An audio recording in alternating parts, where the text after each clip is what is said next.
This is Democracy Now!, democracynow.org, The War and Peace Report. I'm Amy Goodman. And I'm Juan Gonzalez. Welcome to all of our listeners and viewers across the country and around the world. As the United States continues to face criticism for tear gassing asylum seekers on the U.S.-Mexico border, we turn now to look at the crisis in Honduras and why so many Hondurans are fleeing their homeland. Honduras has become one of the most violent countries in the world because of the devastating drug war and the political crisis that stems in part from a U.S.-backed 2009 coup. In a major development, the brother of Honduran President Juan Orlando Hernandez was recently charged in the United States for drug trafficking and weapons offenses. Tony Hernandez was arrested in Miami on Friday. Manhattan U.S.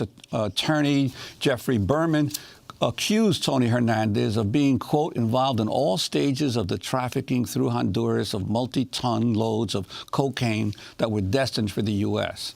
Hernandez is also accused of providing heavily armed security for cocaine shipments transported within Honduras, including by members of the Honduran National Police and drug traffickers. Tony Hernandez reportedly ran cocaine labs in Honduras and Colombia, where he stamped packets of drugs with his initials TH. The arrest of Hernandez comes a year after a U.S. judge sentenced the son of the former Honduran president, Porfirio Lobo, to 24 years in prison for conspiring to import cocaine into the United States. Meanwhile, in other news, Honduran police opened fire on protesters earlier this week, marking the first anniversary of last year's disputed election that kept Juan Orlando Hernandez in power despite calls by the Organization of American States to redo the vote. Honduras has been in a political crisis for nearly a decade following the U.S.-backed coup that ousted democratically elected President Manuel Zelaya in 2009. Since then, right-wing forces have led a campaign targeting activists in Honduras, including the prominent activist Berta Cáceres, who was gunned down in 2016 in her home in La Esperanza, Honduras. 8 men are currently on trial for involvement in her murder. A verdict could come as early as today. To talk more about Honduras and why so many migrants are fleeing the country, we're joined by Dana Frank, Professor Emerita of the University of California, Santa Cruz. Her new book is just out. It's titled The Long Honduran Night: Resistance, Terror, and the United States in the Aftermath of the Coup. She recently wrote a piece for Jacobin headlined "In Honduras, We're Supporting the Axe Murderers." Professor Franks, thanks so much for being with us. Why don't you start off by talking about the significance of the current president, a highly contested race that many considered fraught with irregularities, the current president's brother arrested in Miami for drug trafficking?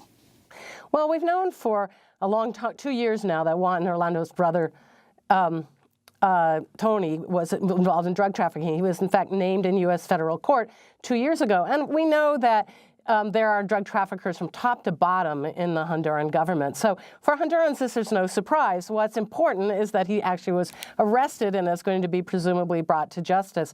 What this signals, though, is what people call an outsourcing of the criminal justice system. Why was he not brought to justice in the United States? Excuse me, why was he not brought to justice in Honduras? It shows that there's complete breakdown of the Honduran criminal justice system, that this man wasn't brought to justice a long time ago in Honduras. And Dana Frank, according to the federal indictment, the authorities actually have videotape and audio recordings of Tony Hernandez receiving a $50,000 payment from drug dealers for his work on their behalf. Is it conceivable that all of this occurred and the president, the brother of Tony Hernandez, the current president, knew nothing about it? No, and of course there's also there are also testimony where people have said that that Juan Orlando himself is involved in drug trafficking. There's evidence about his sister, who died in a helicopter accident a year ago, was involved in drug trafficking. So this is not just an isolated incident. We have evidence of drug traffickers top to bottom throughout the Honduran government, including in the current Congress. Do you think it's fair to say Honduras is coming close to a narco state? Well, you know, I think that it's a narco state. I guess it depends on your definition of a narco state. Certainly, it's not like you can say, here's the Honduran government fighting the good fight against drug traffickers, and that doesn't work. There's a lot of people say, well, we'll pour this money into the Honduran security forces and they'll fight drug trafficking, because the Honduran military is very much involved in drug trafficking as well. And so it's certainly infiltrated with drug traffickers from top to bottom. Well, Dana Frank, your book comes at a particularly important time, as clearly the whole nation has been seeing what's been going on at the U.S.-Mexico border with the caravan of migrants from Central America, most of them from Honduras. But there is very little discussion of what is forcing them to leave.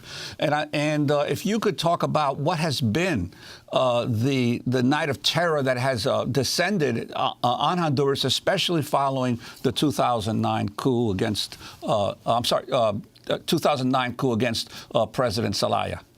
Well, when you read the interviews or the mainstream news reports about why the migrants are in the caravan or fleeing, they'll say, well, they're fleeing gangs and violence and poverty. And that's true. But what's missing from that narrative is where the gangs and violence and poverty come from. It's not a natural disaster. It's actually the result of the deliberate policies of this government that came to the successive what we call the post-regime governments that came to power in the aftermath of the coup, most recently the illegal government of Juan Orlando Hernandez.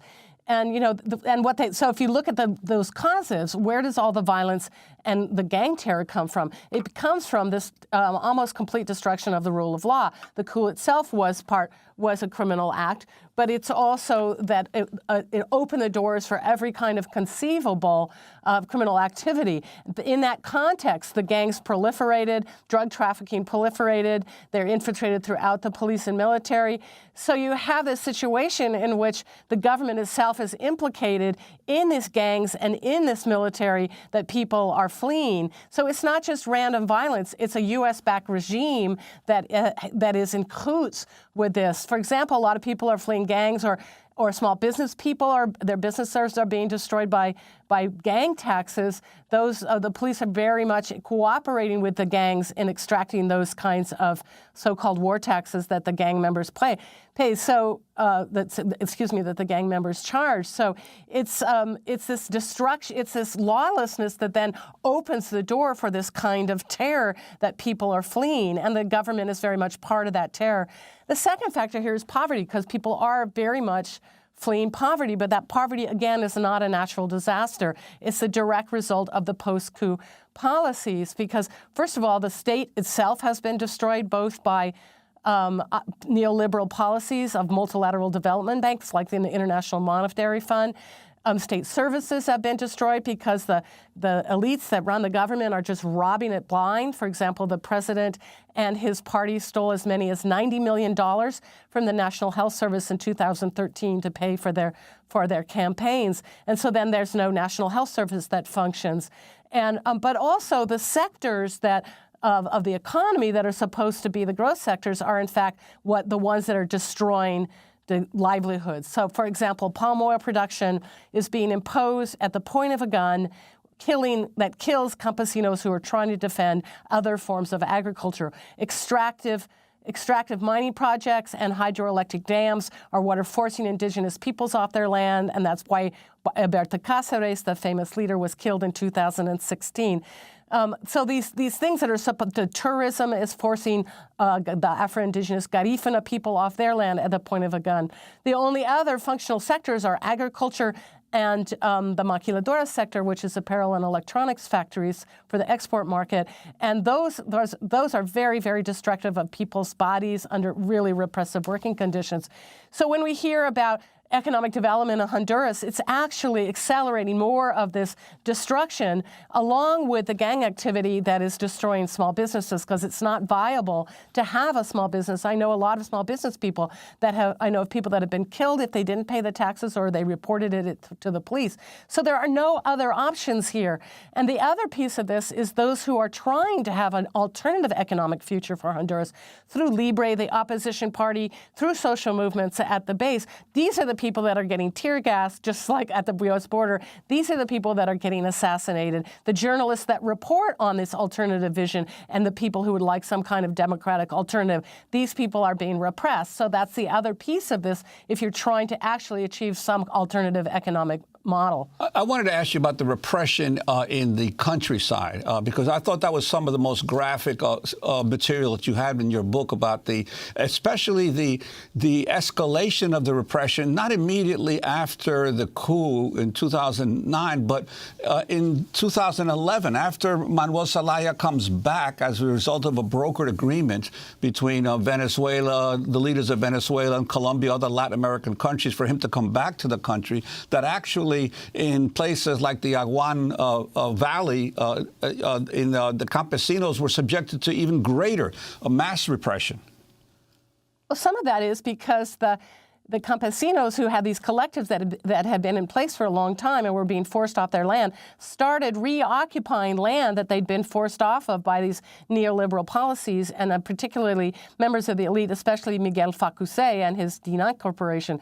So as they start reoccupying their lands and following agrarian reform, legal processes for reclaiming their lands, then they start being killed one by one, two by two, and what we could call a slow-moving massacre. As many as 150 campesinos have been assassinated in the Aguan Valley beginning in 2010.